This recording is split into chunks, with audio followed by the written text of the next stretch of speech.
राजा और मुन्ना बाइक रोककर खड़े हो जाते हैं। तभी वहाँ बहुत सारे पुलिस वाले आ जाते हैं। उन सब के हाथों में हथियार होता है। ये देख राजा और मुन्ना घबरा जाते हैं। राजा, मुझे लगता है शहर में कोई आतंकवादी घुस आया है। हमें यहाँ से निकलना चाहिए। कह तो सही रहा है, लेकिन निकलेगा कहाँ से? यहाँ तो चारों तरफ जाम लग गया है। चलो मुन्ना, चलकर देखते हैं क्या माजरा है। नहीं नहीं, मैं नहीं जाने का कहीं। तुम्हें जाना है तो जाओ। फिर राजा आगे बढ़ जाता है और मुन्ना वहीं रह जाता है। राजा आगे जाकर देखता है, एक ऊंची बिल्डिंग पर एक रोबोट खड़ा होता है। वो बहुत ही बड़ा होता है, जिसका आधा शरीर रोबोट का और आधा शरीर चुड़ैल का होता है।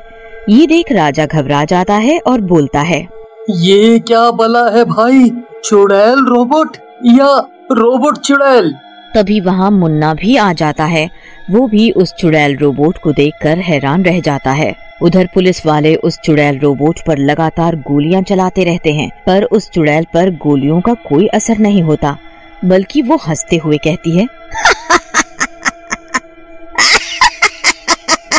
चले जाओ यहाँ से, नहीं तो मैं किसी को भी जिंदा नहीं छोड़ूंगी। चले जाओ और मुझे गुस्सा मत दिलाओ। लेकिन पुलिस वाले चुड़ैल की कोई बात नहीं सुनते और उस पर गोलियां चलाते रहते हैं।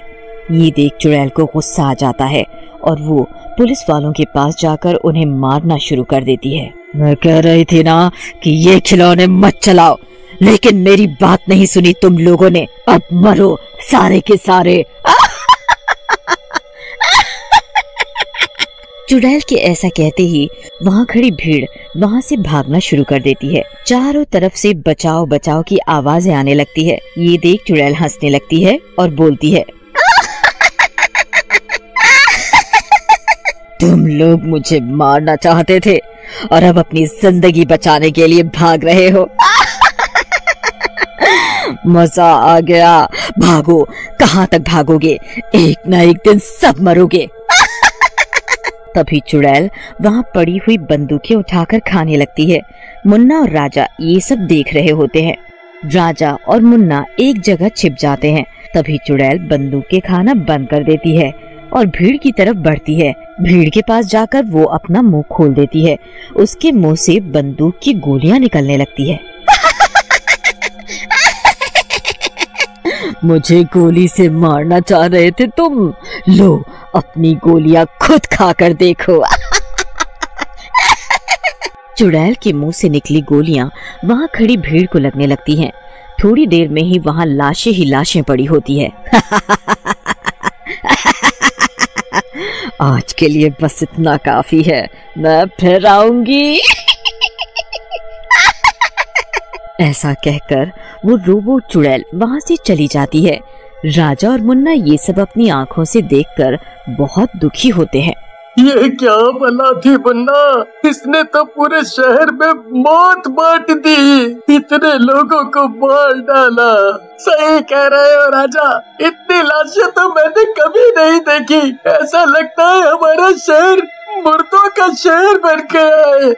उधर रोबोट चुड़ैल की खबर चारों तरफ फैल जाती। रोबोट चुड़ैल की खबर एक बूढ़े साइंटिस्ट जिसका नाम नाम्बी होता है उसके पास भी पहुंचती है। हे भगवान, इतनी मौतें, वो भी हमारे शहर में। हो ना हो ये रोबोट चुड़ैल वही है। ये उसी दुष्ट का किया धरा है, लेकिन मुझे इस रोबोट चुड़ैल को रोकना होगा, नहीं तो ये पूरे शहर को शमशान बना देगी। अगले दिन रोबोट चुड़ैल फिर से शहर में आती है और कई लोगों की जान ले लेती है। शहर के लोग इतना घबरा जाते हैं कि शहर छोड़कर जाने लगते हैं। ये सब राजा और मुन्ना देख रहे होते हैं। मुन्ना, इस चुड़ैल रोबोट ने तो पूरे शहर में तबाही मचा दी है। लोग अपने घर छोड़कर जा रहे हैं। ऐसा चलता रहा तो कुछ दिन में शहर खाली हो जाएगा। हमें कुछ करना होगा। सही कह रहे हो राजा भैया, लेकिन एक रोबोट के लिए तो हम किसी साइंटिस्ट की मदद ले सकते हैं, लेकिन इस चुड़ैल का क्या करेंगे? फिर राजा और मुन्ना नाम्बी के घर के अंदर चले जाते हैं।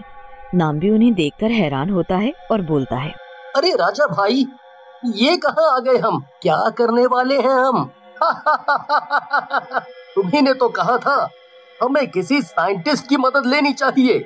ये इस शहर के सबसे बड़े साइंटिस्ट नंबी जी का घर है। कौन हो तुम दोनों बेटा, और यहाँ क्या कर रहे हो? नंबी जी, आपने इस चुड़ैल रॉबर्ट के बारे में तो सुना होगा। हमें कुछ करना होगा, नहीं तो वो इस पूरे शहर को कब्रिस्तान बना देगी और आप ही कुछ कर सकते हैं इस परेशानी में। बेटा राजा, वो चुड़ैल रोबोट दरअसल एक रोबोट है जिसे मैंने ही बनाया है, और उसके अंदर एक चुड़ैल बैठी है, वो ही सब कुछ कर रही है। आपने बनाया है इस रोबोट चुड़ैल को, लेकिन क्यों? ये तो आम इंसानों को मार रही है। बेटा, मैंने सिर्फ रोबोट बनाया है, उसे चुड़ैल तो मेरे साथी कामिनी ने बनाया है। कामिनी? ये कामिनी कौन है? आपने तो शादी नहीं की है, फिर ये कामिनी? बेटा, दरअसल ये रोबोट एक डॉक्टर था जो लोगों का इलाज कर सकता था। मैंने इसे लोगों के इलाज के लिए ही बनाया था, लेकिन मेरी साथी कामिनी बहुत पैसा कमाना चाहती थी, इसके लिए उसने इसे चुरा लिए और अमेरिका को बेचने लगी। लेकिन वो कुछ करती उससे पहले पुलिस ने उसे पकड़ लिया। फिर क्या हुआ नंबी जी? फिर पुलिस के पकड़ने के बाद उसने आत्महत्या कर ली और चुड़ैल के रूप में इस रोबोट के अंदर छुप गई है। अब मुझे मेरी जान की चिंता है, वो मुझे मारने जरूर आएंगी, क्योंकि मैं ही इस रोबोट को निष्क्रिय कर सकता हूँ। उसी रात नाम्बी, राजा और मुन्ना चुड़ैल रोबोट से लड़ने की योजना बना रहे होते हैं कि तभी वहाँ चुड़ैल रोबोट आ जाती है। क्यों नाम्बी सर, पहचाना मुझे? तुमने मुझे रोका था, जिसकी वजह से मुझे अपनी जान देनी पड़ी थी। अब मैं इसका बदला लेकर रहूंगी और इस शहर को खंडर बना दूंगी। लेकिन तभी राजा और मुन्ना चुड़ैल रोबोट को जोर से धक्का मारते हैं। चुड़ैल रोबोट नीचे गिर जाती है। अच्छा, तो तूने ये दोनों जोकर भी रखे हैं यहाँ। अब तुम तीनों मरोगे, लेकिन पहले इन जोकरों को मारती हूँ मैं। बूढ़े, तुझे तो मैं कभी भी मसल दूंगी। नब्बे जी, जल्दी से इस रोबोट को निष्क्रिय कर दो, नहीं तो हम तीनों गए। नाम्बी रोबोट के पीछे जाकर उसकी तारें तोड़ देता है। रोबोट वहीं बंद हो जाता है। चुड़ैल रोबोट के अंदर से बाहर निकलकर आ जाती है। तुमने इस रोबोट को निष्क्रिय कर दिया, लेकिन मेरा कुछ नहीं बिगाड़ पाओगे, मैं एक चुड़ैल हूँ। तभी वहाँ एक साधु आ जाते हैं और बोलते हैं, तू चुड़ैल है, इसीलिए तो मैं यहाँ आया हूँ इन तीनों की मदद करने और तुझे सबक सिखाने। ऐसा कहकर साधु भभूत चुड़ैल के ऊपर छिड़क देते हैं।